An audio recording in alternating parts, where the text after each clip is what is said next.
It's Kahir the Conqueror here. Building trust with God ultimately is a result of many things, but also you building trust within yourself. In the Bible, it's clearly written, ye are all God's children of the Most High God, those who strive. Building trust with God isn't easy. It's not supposed to be easy. I think sometimes we have to take a step back and think. We have free will. That's one of the beautiful things that can come with a myriad of a whole bunch of consequences, positive things, good and bad. Being human beings, the best make, the best creation.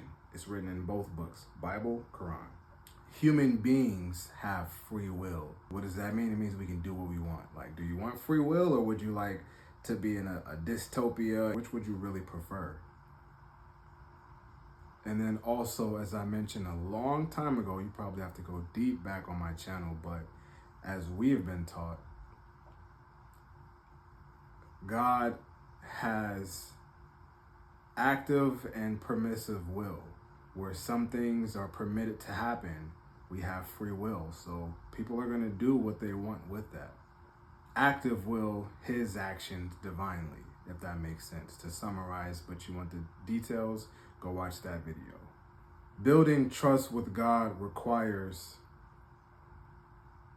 patience, understanding, foresight, hindsight,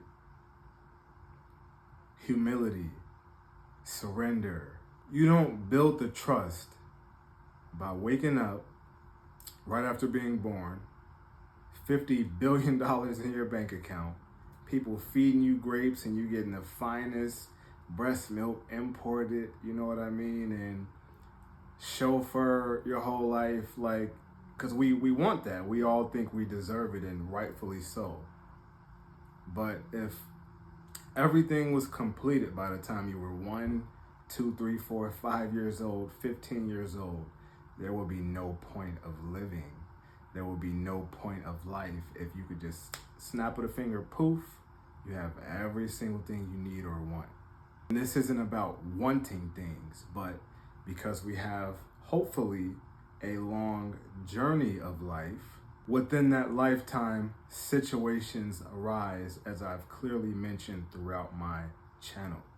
So when things come up within the realm of adversity, that is where you build the trust with God, and in doing so, you build the trust within yourself, ourselves. You build trust within your teammates because you practice together, you condition together, you scrimmage and compete against each other, and then you compete with each other against other teams.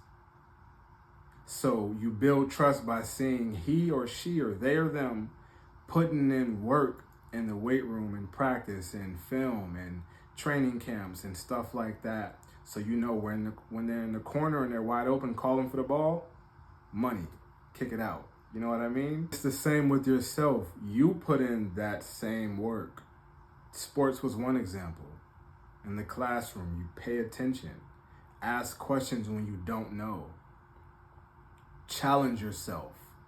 Don't always look at the notes when you're doing something. What do you remember and know? You can't take notes with you on most tests. So why would you rely on notes? Put the notes in here. It's possible.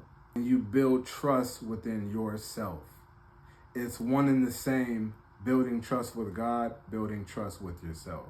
Does that make sense? So now that we have that established, you build that trust when you overcome things you don't feel like you can in the moment.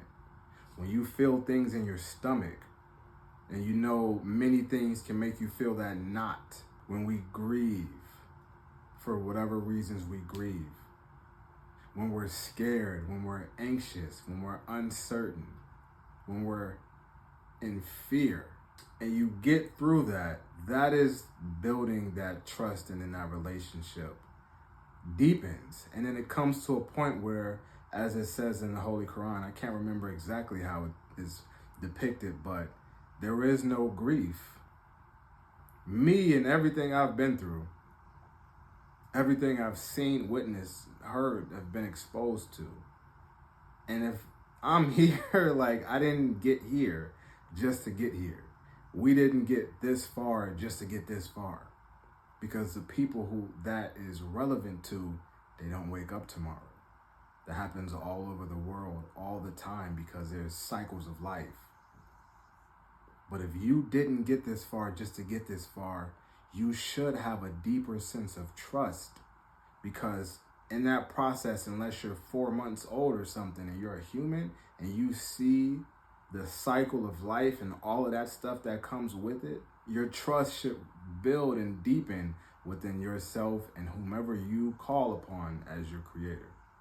Examples of that are given to us in some of the prophetic and some of the historical scriptures of the various prophets and messengers and what they went through on their journeys and how they had to go through things and go, oh, you know what I mean?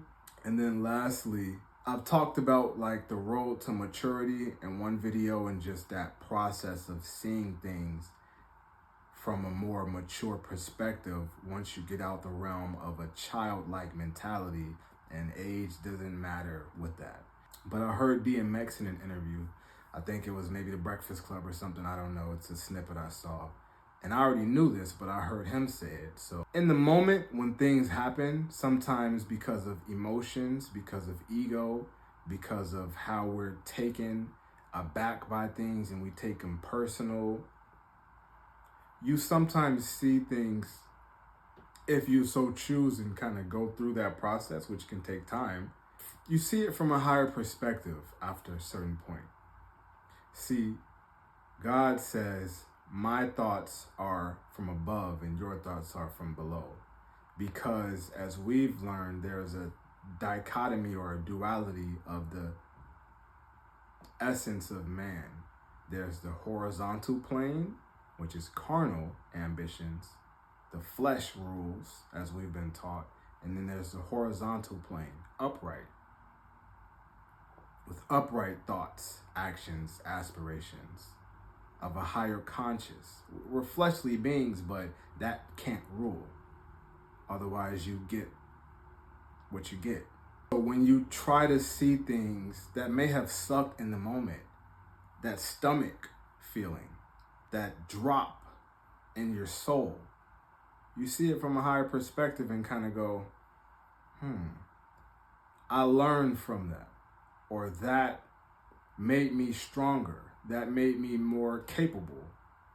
That made me X, Y, and Z. You insert that feeling for you. Allah can even help us, or things can be used that may suck, may try us, may do all kinds of things to us that do not feel pleasant. There may even be physical pain inflicted from whatever that circumstance may be, that can mold you in such a way to where you go, I couldn't have done that without that happening. So these are just ways that we can build and strengthen that trust with God. And in doing so, you build the same trust and strength in yourself.